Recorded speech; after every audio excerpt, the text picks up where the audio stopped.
कहानी। कॉलेज में मर्डर हो गया। वर्ष 2023 की एक ठंडी सर्दियों की रात थी। दिल्ली के एक मशहूर कॉलेज में सांस्कृतिक महोत्सव चल रहा था। छात्र और शिक्षक इस महोत्सव में व्यस्त थे, लेकिन किसी को पता नहीं था कि इस रात एक ऐसा खौफनाक हादसा होगा जो पूरे कॉलेज को हिलाकर रख देगा। रवि, जो कॉलेज का एक होनहार छात्र था, इंजीनियरिंग के अंतिम वर्ष में था। वह हमेशा पढ़ाई में अव्वल रहता था और अपनी मेहनत और लगन से उसने कई बार कॉलेज का नाम रोशन किया था। लेकिन रवि के कुछ दुश्मन भी थे, खासकर उन छात्रों में जो उससे ईर्ष्या करते थे। महोत्सव के दिन रात को लगभग 10 बजे रवि के दोस्तों ने उसे आखिरी बार देखा था।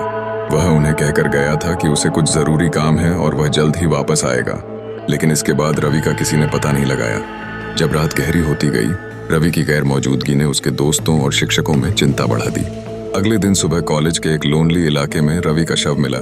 यह जगह कॉलेज परिसर से कुछ दूरी पर थी और वहां अक्सर छात्र नहीं आते थे। रवि के शव को देखकर साफ पता चल रहा था कि उसकी हत्या हुई है। पुलिस को बुलाया गया और फोरेंसिक टीम ने मौके पर जांच शुरू की। पुलिस ने सबसे पहले रवि के दोस्तों और सहपाठियों से पूछताछ की। पुलिस को रवि के दोस्त रोहित पर शक हुआ, क्योंकि रोहित और रवि के बीच कुछ दिनों पहले किसी प्रोजेक्ट को लेकर बहस हुई थी। पुलिस ने रोहित से पूछताछ की, लेकिन वह खुद को निर्दोष साबित करने में सफल रहा। पुलिस के पास कोई ठोस सबूत नहीं था और धीरे धीरे मामला ठंडा पड़ने लगा।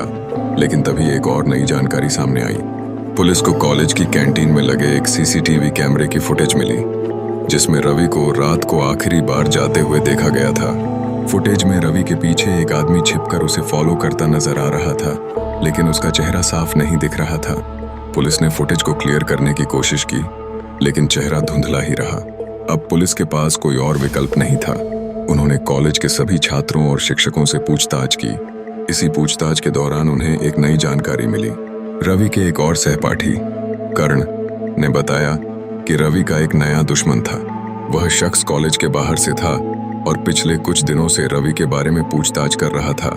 कर्ण की इस बात से पुलिस का शक बढ़ा और उन्होंने उस बाहरी शख्स का पता लगाने की कोशिश शुरू की। आखिरकार कुछ समय बाद पुलिस को उस आदमी का पता चला। वह शख्स विक्रम था, जो कॉलेज के पास की बस्ती में रहता था और अक्सर छात्रों के बीच छोटे मोटे काम करता था। पुलिस ने विक्रम को गिरफ्तार किया और उससे पूछताछ की। शुरुआत में विक्रम ने मना किया, लेकिन जब पुलिस ने सबूत और गवाहों का दबाव डाला तो उसने सच कबूल कर लिया। विक्रम ने बताया कि उसे रवि की सफलता से जलन थी और उसे किसी ने पैसे देकर रवि को नुकसान पहुंचाने का आदेश दिया था। विक्रम ने पुलिस को बताया कि जिस दिन महोत्सव था, उसने रवि का पीछा किया और मौका देखकर उसे अकेले में घेर लिया।